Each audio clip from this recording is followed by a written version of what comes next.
আমি যে কোর্টে দাঁড়াবো সেদিন আমি কোর্টে যাব, যেদিন তারা জামিন নেবে আমি কোর্টে দাঁড়াইতে পারিনি, আমি ভয়ে যদি আমাদের মেরে ফেলে। আমার সেই দিনকেই বলছে যে মাইরা বস্তা বইরা লাইব, এর জন্য আমি আমার মেয়ে নিয়ে কোর্টে দাঁড়াইতে পারিনি, তারা জামিন পেয়ে গেছে। আমি পুরো সুস্থ বিচার চাই। আমার উপর যে অত্যাচার হয়েছে, যে অন্যায়টা হয়েছে, অন্যায় বিচার চাই। পুলিশ তো তদন্ততে গেছে, পুলিশের তদন্ততে পুরোটা সঠিক রিপোর্ট, সঠিক তদন্ত করছে, পাইছে। তারপর কিভাবে আসামি জামিন পেল? এবং আমি পুরো আতঙ্কের ভিতরে আছি, আমার ভিতরে শুধু সারাক্ষণ ভয় কাজ করে। সেলিনা আক্তার সংবাদ সম্মেলনে লিখিতভাবে জানাতে যাচ্ছি যে গত 5 মে 2025 দিবাগত রাত আনুমানিক 11টার সময় অমানবিক নির্যাতন আমার উপরে চলছিল। আমার ধর্ষণের চেষ্টা করা হয়েছিল। কে করছিল? আমার শ্বশুর বাড়ি এবং আমার বড় ননদের জামাই। আমার বড় ননদের জামাই রুস্তম হাওলাদার। এরপর কি হয়েছে? আমি এই অনেক কষ্ট করে চিৎকার দিয়ে আমি তার কাছ থেকে চলে যাওয়ার পর আমার শ্বশুরের কাছে ঘরের আমার আরো ননদ আছিল, মেজ ননদ সালমা বেগম, তাদের কাছে বিচার দেই।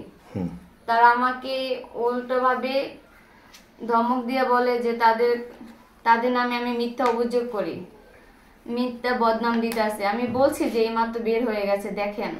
তার আমি অনেকটা প্রমাণ দেই যে দেখেন তার বুকের অবস্থা, দেখেন তার শাড়ির বুদাম অবস্থা, দেখেন, এগুলো প্রমাণ দেই। তাও বলতেছে তার বোন জামার নামে মিথ্যা বদনাম দেয়। এইগুলো কইরা আমার মারা পুরো আমার মেয়ের মারা ধরছে ছুরি দিয়াও এবং আঘাত করছে। আমার মাথায় এখনো পর্যন্ত আঘাত আছে, আঘাতের চিহ্ন আছে।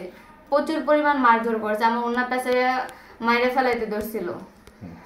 তারপর আমার ওই আশেপাশের লোকজন জাগ্রত হইয়া তবে এদিকে আসছে, অনেকে ডাকাডাকি করছে দরজা খোলার জন্য। এগুলো করছে তখনই আমি দৌড় দিই, আর প্রচুর পরিমাণ আমি মার খেয়েছি। তখন আমি আমার মেয়ে কোলে নিয়ে দৌড়তে থাকি, পিছিয়ে আর তাকাইনি। আমি অনেক কষ্ট করে গাড়ি থামাইয়া তারপর অনেক কষ্ট করে উঠছি। ওয়ালটন আবারও মিলিনিয়ার অফারে ওয়ালটন ফ্রিজ কিনে আপনিও হয়ে যেতে পারেন মিলিয়নিয়ার। মিলিনিয়ার ছড়াছড়ি দেশ জুড়ে, এটা শুধু ওয়ালটনই পারে। তারপর আমি থানা অভিযোগ করি। আমি হসপিটালে থানা অভিযোগ করতে যাই, তারা বলে আগে ট্রিটমেন্ট করো।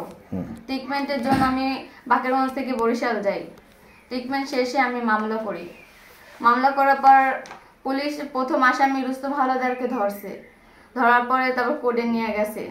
বাকি আসামিগুলো পরে আবার জামিন নিয়ে আসছে। জামিন নিয়ে আসার পর আমার হুমকি দিতে আসে, মামলা করে আমি কি করছি, কি করতে পারবো, ঠিক আছে। আর পরবর্তীতে আমার অবস্থা আরও খারাপ হইবে।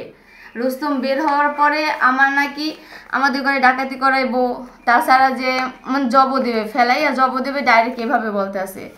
আর যারা জামিনে যারা বের হয়েছে তারা বলছে যে রাস্তায় আমি কিভাবে উঠবো তা দেখা ছাড়বে। এমনকি অটো থামাইয়া আমার মামাতো বোন ছিল, অটো থামাইয়াও আমাকে বলে গেছে যে কিভাবে থাকবি, আমরা দেখে ছাড়বো, ঠিক আছে। মামলা যখন করছি, আর মামলায় কি করবে, আজ না হলে কাল রুস্তমের জামিন দেবে, কয়েকদিন আটকে রাখতে পারবি, এগুলো নানানভাবে হুমকি দিতে আসে। এবং ফোনেও হুমকি দিতে আসে, ফোনে অনেক নাম্বার দিয়ে দেয়, আমি বুঝতে পারি না, রেকর্ড করার আগে তারা কাইটা দেয়।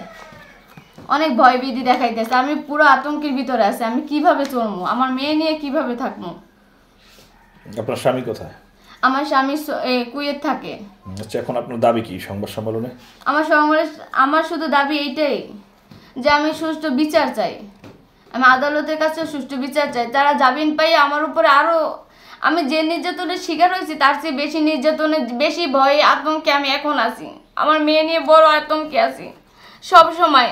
আমি যে কোর্টে দাঁড়াবো সেদিন আমি কোর্টে যাব, যেদিন তারা জামিন নেবে আমি কোর্টে দাঁড়াইতে পারিনি, আমি ভয়ে যদি আমাদের মেরে ফেলে। আমার সেই দিনকেই বলছে যে মাইরা বস্তা বইরা লাইব, এর জন্য আমি আমার মেয়ে নিয়ে কোর্টে দাঁড়াইতে পারিনি, তারা জামিন পেয়ে গেছে। আমি পুরো সুষ্ঠু বিচার চাই। আমার উপর যে অত্যাচার হয়েছে, যে অন্যায়টা হয়েছে, অন্যায় বিচার চাই। পুলিশ তো তদন্ততে গেছে, পুলিশের তদন্ততে পুরোটা সঠিক রিপোর্ট, সঠিক তদন্ত করছে, পাইছে। তারপর কিভাবে আসামি জামিন পেল? এবং আমি পুরো আতঙ্কের ভিতরে আছি।